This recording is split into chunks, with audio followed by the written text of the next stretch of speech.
Welcome to the YouTube channel of Barends Psychology Practice. In this video, we'll show you how to recognize a narcissistic boss and how to protect yourself.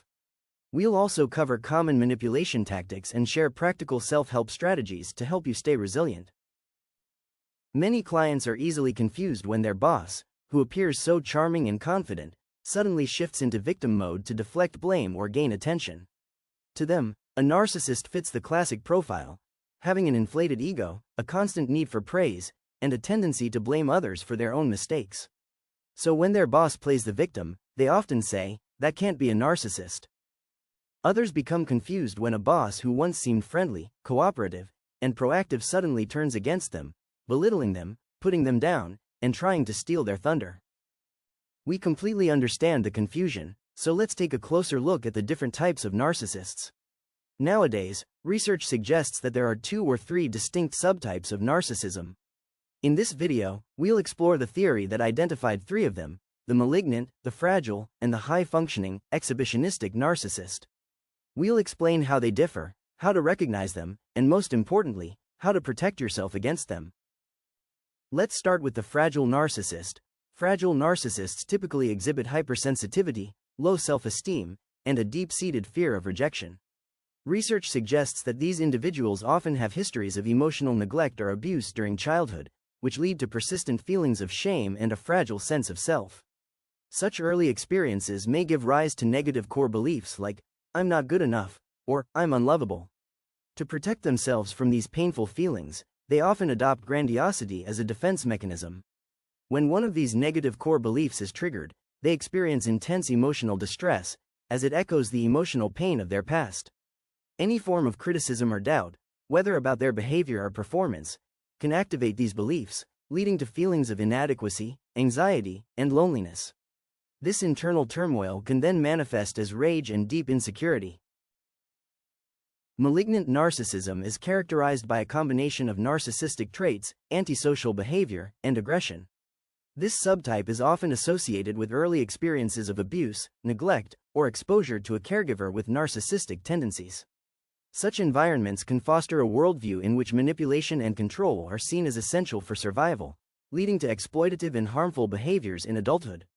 These behaviors may include gaslighting, spreading false rumors, taking credit for others' work, public humiliation, or deliberately setting colleagues up for failure. We'll discuss this in a bit. Like other narcissists, malignant narcissists also have great difficulty forgiving and forgetting.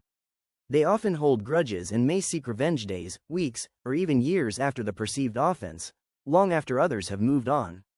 In the workplace, malignant narcissists often crave power, attention, and control, manipulate others, lack remorse, and display an exaggerated sense of self-importance. When someone else in the office receives attention, whether it's for a birthday or a promotion, the malignant narcissist typically feels jealous and insecure. To counter these feelings, they may try to steal the spotlight by sharing an even bigger story or announcement. Alternatively, they might downplay or undermine the achievements of the person being recognized. At the same time, they crave constant admiration and praise to feel good about themselves. Whether it's for a new tie or a haircut, any compliment will do. Another narcissist who openly craves admiration is the third type, the high-functioning, exhibitionistic narcissist. They often come across as confident, charismatic, and successful. However, beneath this facade may lie feelings of inadequacy and a fragile self-esteem. Some studies suggest that inconsistent parenting, marked by alternating excessive praise and criticism, can contribute to the development of this subtype. Such early experiences may lead individuals to seek constant admiration and achievement as a way to validate their self-worth. In the workplace, they tend to be outgoing, energetic, and articulate, with an inflated sense of self-importance. They often use their narcissistic traits to achieve goals and maintain motivation. In that sense, you could say they harness their narcissism in a relatively constructive way. It's this type of narcissist that often leads successful companies. However, they tend to struggle with constructive feedback and are often quite stubborn, believing they can handle everything on their own. So, to recap, narcissistic bosses don't all act the same, because not all narcissists are the same. Fragile narcissists often grew up with emotional neglect or criticism, leaving them with deep shame and the belief that they're not good enough. To cope, they act superior, but beneath the surface, they're hypersensitive and defensive. At work, Even mild criticism can trigger anxiety or anger, as it reactivates old wounds. Malignant narcissists often come from abusive or manipulative homes, where control meant survival. As adults, they dominate and exploit others. In the office, they crave power, sabotage coworkers, and react with jealousy when attention isn't on them. High-functioning narcissists may have had inconsistent parenting, too much praise one moment, harsh criticism the next. Now, they chase success and admiration to feel worthy. At work, they shine as confident leaders, but struggle with feedback and believe they don't need help. Now that we understand how narcissists develop and how they tend to behave in the workplace, it's important to realize that many narcissists show overlapping traits. As shown in the image illustrating their symptoms, 4 traits are shared by all 3 subtypes: an exaggerated sense of self-importance, entitlement, grandiosity, and expectation of preferential treatment. Other traits may be specific to a particular subtype or shared between 2. Keep this in mind as we shift our focus to how narcissistic bosses treat their employees. Although this hasn't been formally studied, we've observed that narcissistic bosses often divide employees into 4 categories: useful, useless, harmless, and threatening. Being seen as useful or harmless generally means you're safe, for now. Being labeled useless or threatening, however, usually spells trouble. When someone is useful, these employees serve the narcissist's goals by making them look good, helping them succeed, or being highly competent without challenging their status. They are often praised, rewarded, or kept close, but only as long as they remain useful. Loyalty is conditional. The moment they start to outperform them or gain more attention, they may be seen as threatening all of a sudden. The next one is the harmless category. These are non-threatening employees who neither challenge nor outshine the narcissist. They're often overlooked or tolerated, but may be treated with indifference or used for menial tasks. The narcissist doesn't feel threatened by them, so the relationship tends to be superficially stable. Being useless is the third category. These employees are seen as having no value to the narcissist, perhaps because they don't enhance their image, are less competent, or resist being exploited. They may be ignored, ridiculed, micromanaged, or gradually pushed out. The last category is the most dangerous, the threatening one. Employees in this group are seen as rivals, whether due to their intelligence, popularity, integrity, or strong performance. Narcissistic bosses may try to sabotage, discredit, isolate, or provoke them into making mistakes. What makes this category especially risky is that it's often unclear why someone ends up here. It could be something as trivial as driving a nicer car, having a more attractive partner, wearing fancier shoes, or simply having more hair. Once labeled a threat, it's extremely difficult to escape this category. Narcissists rarely forgive or forget those they perceive as enemies, even if they feel they've won their imaginary competition. Now that we've covered the 3 types of narcissists and the 4 employee categories they often use, it's time to focus on the big 3: control, power, and attention. Every narcissist needs to feel in control, craves power, and seeks attention again and again. Whenever their insecurity flares up, or when they feel ignored or not special enough, they'll try to regain at least one of these 3. An employee announcing their engagement? The fragile narcissist might feign an injury to gain attention. The malignant narcissist may make a cutting remark about the employee's appearance to assert power. The high-functioning, exhibitionistic narcissist might suddenly pressure the team to work overtime, because of an urgent deadline, as a way to reassert control. Once you understand this pattern, it becomes easier to recognize the behavior. Narcissists are, ironically, some of the most predictable people in the office. In fact, some of our clients have turned this into a game of sorts, playing narcissistic bingo, by counting the traits their boss displays in specific situations. Narcissistic bosses often employ a range of manipulation techniques to maintain control, assert dominance, and fulfill their need for admiration. Understanding these tactics can empower employees to recognize and respond effectively. 1. Gaslighting. Gaslighting involves distorting facts or denying events to make others question their memory or perception. A narcissistic boss might insist that a conversation never occurred, even when evidence suggests otherwise. This tactic undermines confidence and fosters dependency on the narcissist's version of reality. It is a way to assert power and control over the employee. Example: an employee recalls being instructed to follow a specific procedure. When the outcome is unfavorable, the boss denies giving such instructions, causing the employee to doubt their recollection. 2. Projection. Projection involves attributing one's own undesirable feelings or behaviors to others. A narcissistic boss may accuse an employee of being manipulative or incompetent, reflecting their own insecurities or misconduct. This deflects attention and criticism away from themselves.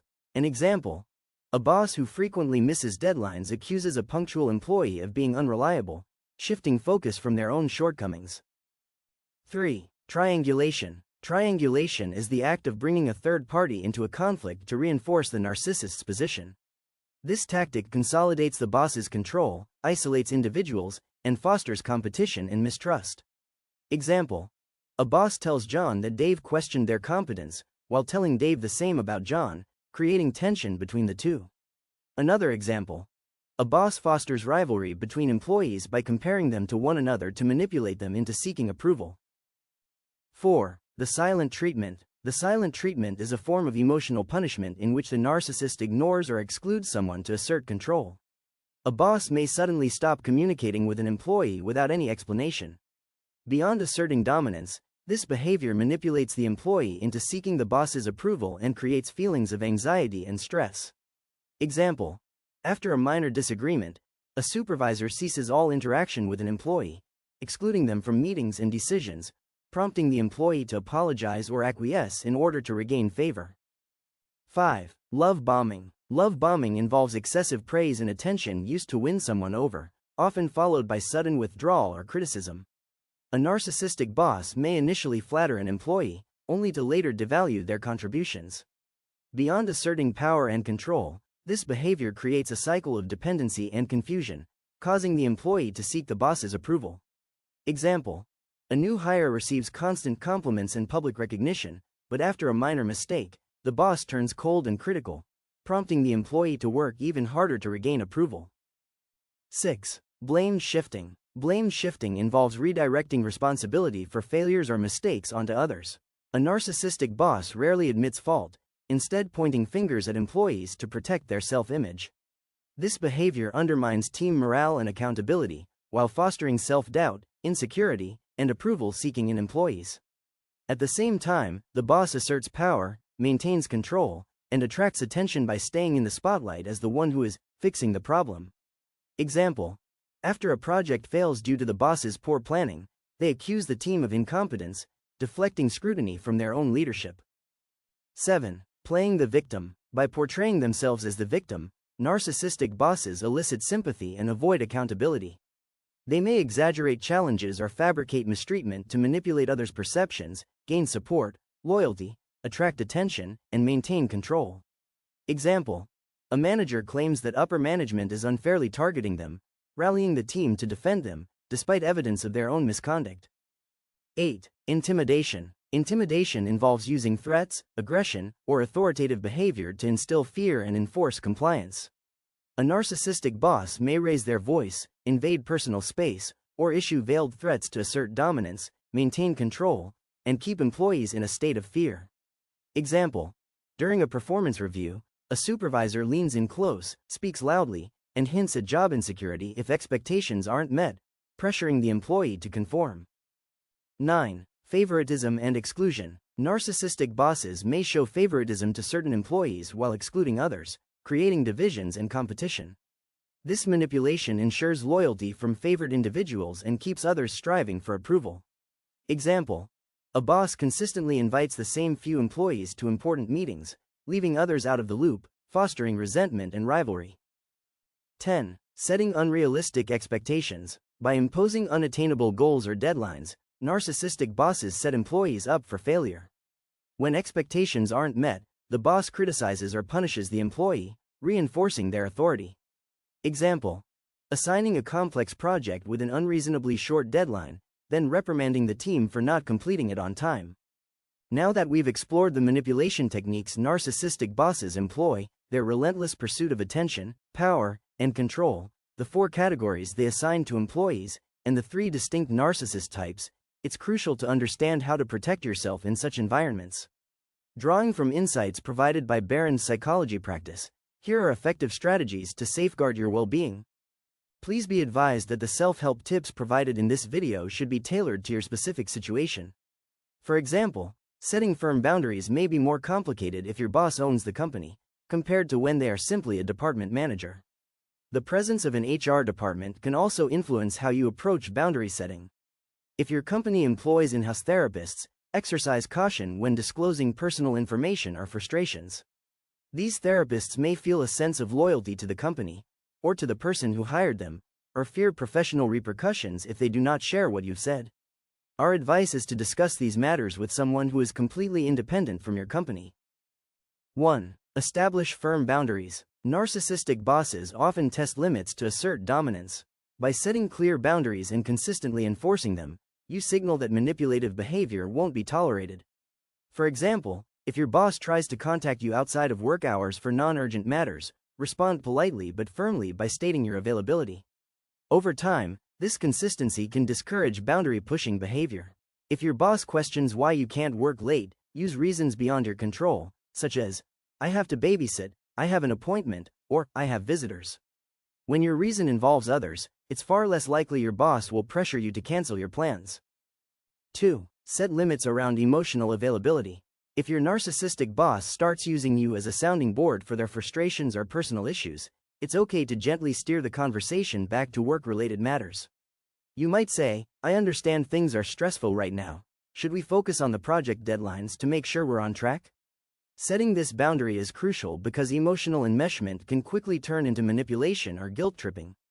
If you set this boundary too bluntly, like saying, "I don't care about your personal problems," you risk provoking retaliation, being labeled as cold or uncooperative, and becoming a new target. 3. Protect your lunch breaks and downtime. It's okay to take your full break without guilt. If your boss routinely interrupts your lunch with non-urgent requests, try saying something like, "I'll take care of that right after my break so I can give it my full attention." Maintaining this boundary helps prevent burnout and reinforces that your time is valuable, too. If you ignore your needs or always say yes, you send the message that your boundaries are flexible, and they'll continue pushing them. But if you react defensively or with frustration, it may seem like you're not a team player, giving the narcissistic boss a reason to discredit you. 4. Limit last-minute requests when possible. If your boss frequently throws urgent tasks at you right before the end of the day, try responding with something like, "I want to give this the attention it deserves." "Is tomorrow morning okay?" Or, "I'm at capacity right now. Can we prioritize which task needs to come first?" Setting boundaries around last-minute demands communicates that your time and workload matter. However, setting this limit too firmly or with visible irritation can be perceived as disrespectful or insubordinate. The key is to sound cooperative while calmly asserting your limits. This keeps you from being seen as a threat while still protecting your time. 5. Document interactions. Keeping a detailed record of interactions is invaluable, especially when facing gaslighting or shifting narratives. Record dates, times, and key points from conversations or incidents to create a factual account you can refer to if discrepancies arise.